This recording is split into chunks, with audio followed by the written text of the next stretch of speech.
And they would say, oh, Sathya Sai Baba, a long time ago I had this problem, I went to Swami and he called us for an interview, and then the problem was solved. Then I would ask them, then what did you do after that? Yeah, we went back and continued with our life.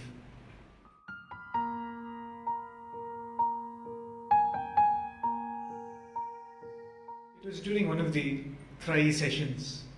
For those of you who may not be aware of what Trai sessions are, in Vrindavan, after Swami completes the bhajans and darshan in the evening, he would give us the opportunity to gather around him in his residence, which is referred to as Trai Vrindavan.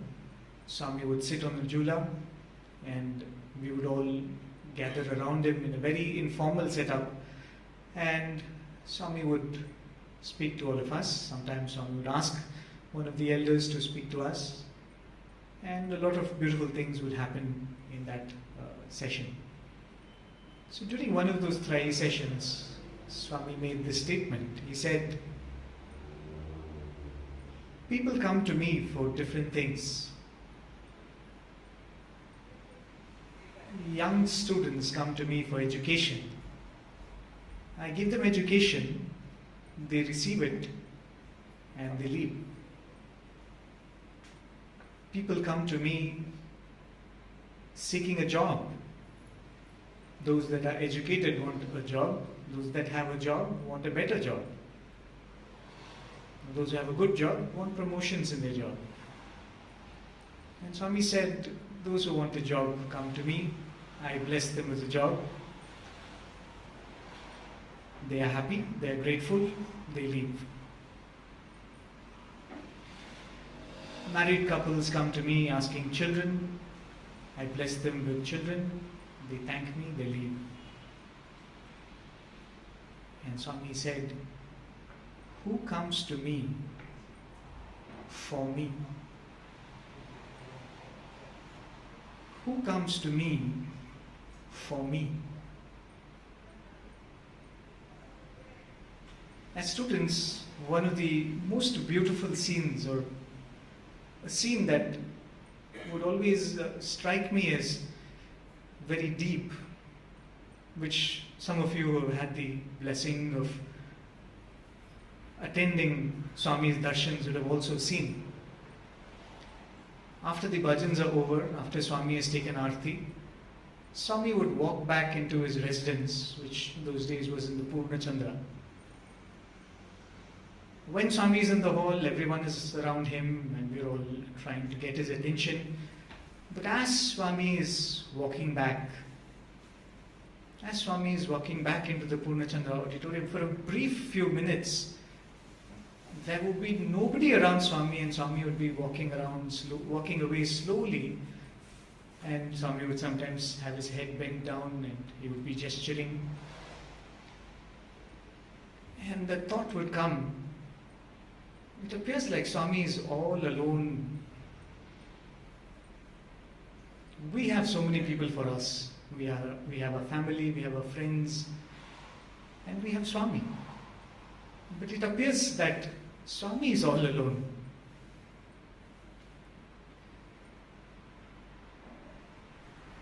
If we start by reflecting, each one of us, why did we turn to Swami?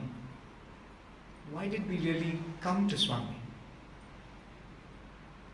Yes, when Swami was around and Swami would give darshan, I'm sure many of us would have run for darshan, right? It's not that every time we sat in front of Swami we had a problem. It's not that every time we sat before him we had a desire. Sometimes we just wanted to enjoy a darshan. So was I not sitting there for Swami?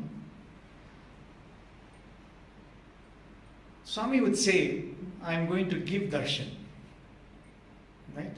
Or I will give darshan and come back. Did you get darshan, we say. So if darshan is also something that Swami gives, then that cannot be Swami. So when Swami says, who comes to me for me, what is it to want Swami? And why is it important to want Swami? So when we come to him, we all have a lot of things that we need to get sorted in our life. I always think of it this way. Life is full of possibilities. If I become a student, there are many possibilities. I might complete the course, I might not complete the course, I might do it with flying colors, I might not do it with as much marks as I wanted. Right? So every step in life has multiple possibilities. Think of any situation. Talk of marriage, talk of a business, talk of a career. Everything has multiple possibilities. And what are we doing when we act, when we take up activity, when we work? If I were to define it, there are multiple possibilities, but there is probably one or two possibilities that I want. As a student, I want to pass. As a businessman, I want to be successful. So in the multiple possibilities that life presents before us in every stage, there is probably one possibility that we are so fond of or we crave for. So we act towards it. And the more we act, we push the probability of that event happening more. I study harder, the probability of me passing is more. I work harder, the probability of my career progressing is more. So when we pray to Swami, when we turn to Swami and say, Swami, I need this, or this is going to happen, please bless me. Will you agree that it is also a means of pushing that probability of that one possibility higher? Right? Aren't we doing that? So which means we have a desire, we want something to be achieved, and we turn to Swami as a means to achieve that. Is it wrong? I'm not somebody to stand here and say that. I don't have that authority. But that is what all of us do. And at the risk of making it sound really bad and really wrong, here we are trying to treat ourselves with the presence of Swami in our lives. I often say, being a student of Swami, being someone who's working in the ashram, or for that matter, any of you who's involved in Swami's activity, we all look at each other and we kind of appreciate what each one has done in this quest of this journey with Swami. Oh, you've been in Swami's service for so many years. Oh, you do a lot of seva. Oh, you've been attending bhajans for so long. Again, the question, are we doing that for Swami or doing it for ourselves? I feel when I came to Swami, I felt this is the best thing I can do to my own life, to stay back with Swami, to hold on to Swami. Swami didn't need, Swami does not need, Swami will never need a speaker to come here and speak of him. I needed this opportunity. I continued to require this blessing of being able to stand and take his name and think of him. He doesn't need it. So somewhere in this process, if we acknowledge that it is not Swami we have wanted, it is Swami we have wanted because we wanted something more. And as long as this is our approach to Swami, there is a chance that we may let go of Swami when what we want doesn't come to us. Isn't it? When you have a prayer, you've seen this with many devotees. A lot of devotees I've met, it's a very surprising journey.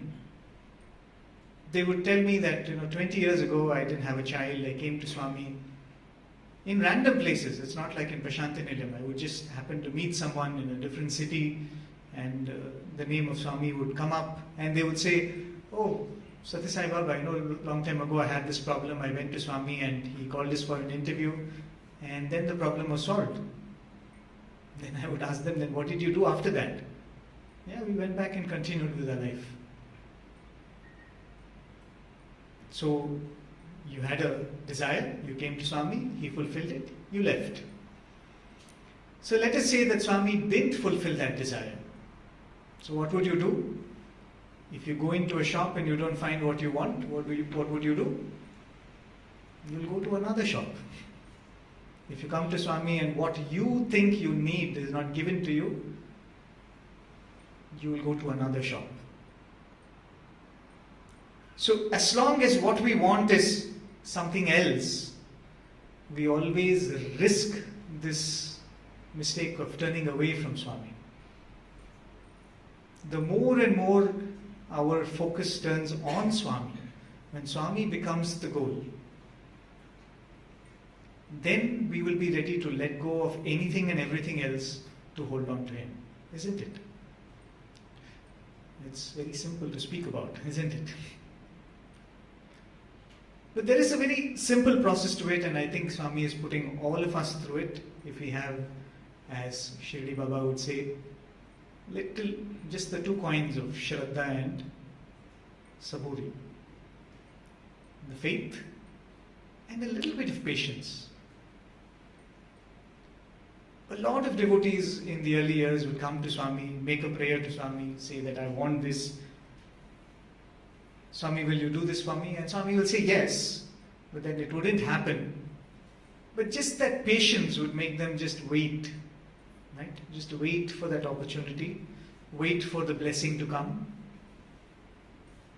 And then they would slowly, either the desire for what they'd asked for itself withers away, or Swami would bless them and they would know that eventually Swami will bless me. But slowly, probably we have to come to a state where we make a prayer. It's not like we're going to be desireless if we choose to today, right? Suppose I tell all of you, we all should be desireless. We cannot wake up tomorrow being desireless. That's not going to happen. But if we have a desire and we place it before Swami and say, Swami, this is what I want, but you give it to me when you choose. There is this beautiful story that I've heard many times, I've related many times, a story that's very dear to me. It's not an experience of a devotee or anything like that, it's just a story. There was this temple in a village, and in that temple, that was a Krishna temple, right? It was a Krishna temple, and in that temple was this pujari, a priest who was very pious, very devoted, and it was his love and devotion to the Lord which made him so dear to the Lord that whatever prayer he would make would be answered. And all the villagers in that particular vicinity knew about this, so whenever they would have a problem, they would go and tell the pujari and say, we have this problem, can you sort this out for us? And the pujari will say, all right, he'll go and pray to Krishna, and the next few days the problem will be solved. So this was going on well for the villagers. The priests noticed that every day there would be one young boy who would come and sit in the temple, and he would sit in a corner and he would just cry as the puja is going on, as the worship is being offered. And this pujari will look at him and he'll wonder, why is this boy crying?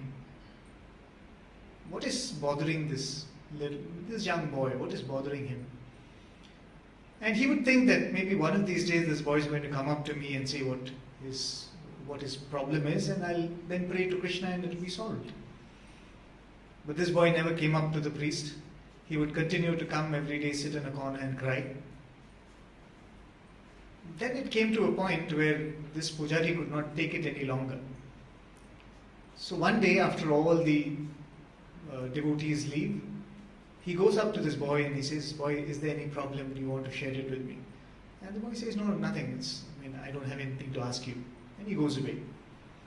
So what this Pujari does, he goes into the sanctum, he closes the door, and he looks at Krishna and says, Krishna, this is not right. That poor boy is crying for the past so many days, and are you heartless? Why don't you solve the problem that boy is having? And the story goes that he is so angry with Krishna that he takes a stick and beats the idol. And that very moment, Lord Krishna manifests in front of him. And he looks at this Pujari and says, at last, you believed that I'm not a mere statue. You thought hitting me with a stick might hurt me. So the priest is very repentant. I'm really sorry, Krishna, please forgive me, but I was so moved by the pain I was seeing in this little boy, so I was just hoping that you would come and solve the pain or the problem that boy was in. So Krishna says, I most certainly want to solve his problem. But can you do one favor for me? You go to the boy when he comes here tomorrow and ask him, does he want his prayer to be answered? He says, go and ask him, does he want his prayer to be answered?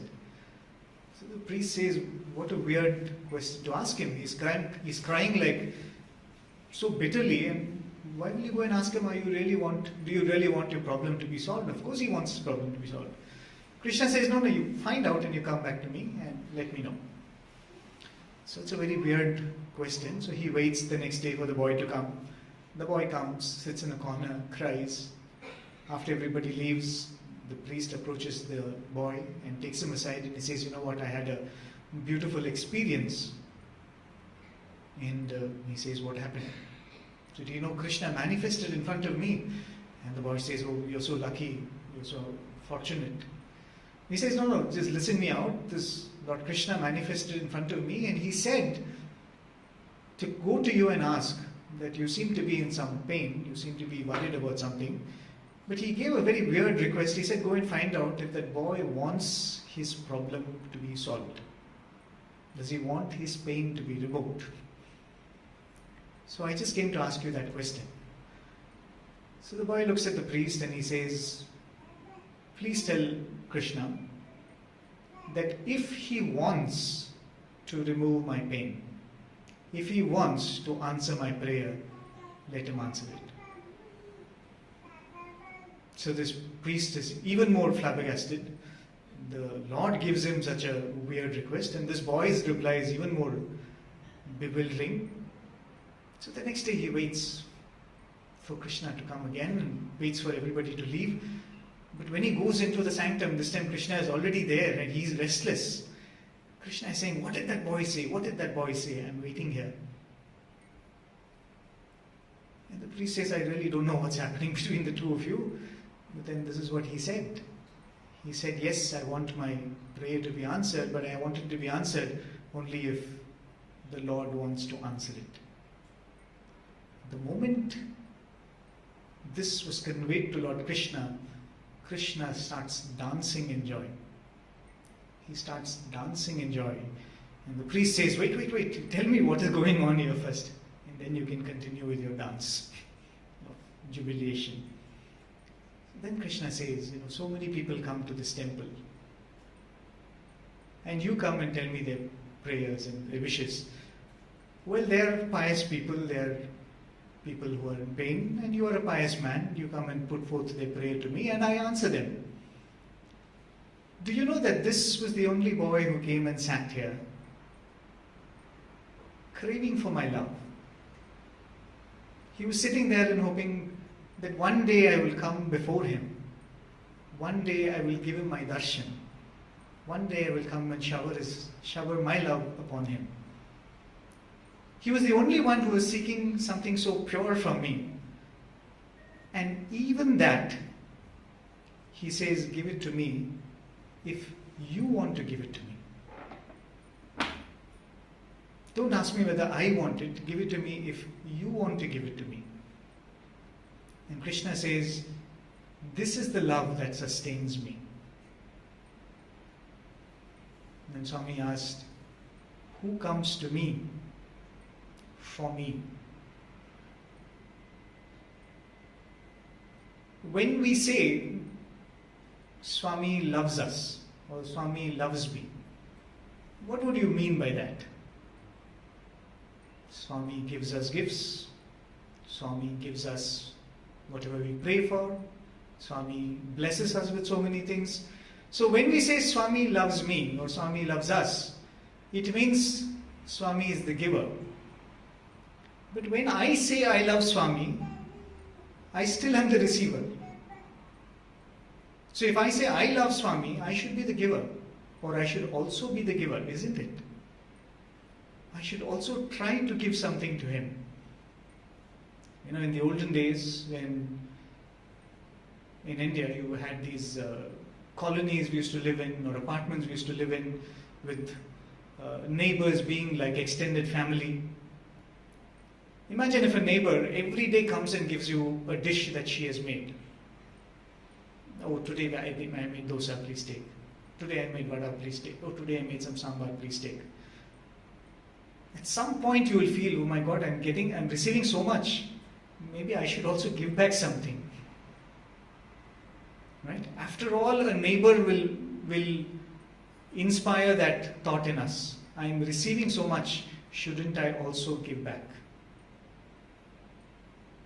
But when we are here receiving and receiving and receiving and receiving from Swami, should we at least not stop and think, okay Swami, what do you want from me? What can I give you? Can we give anything to Swami?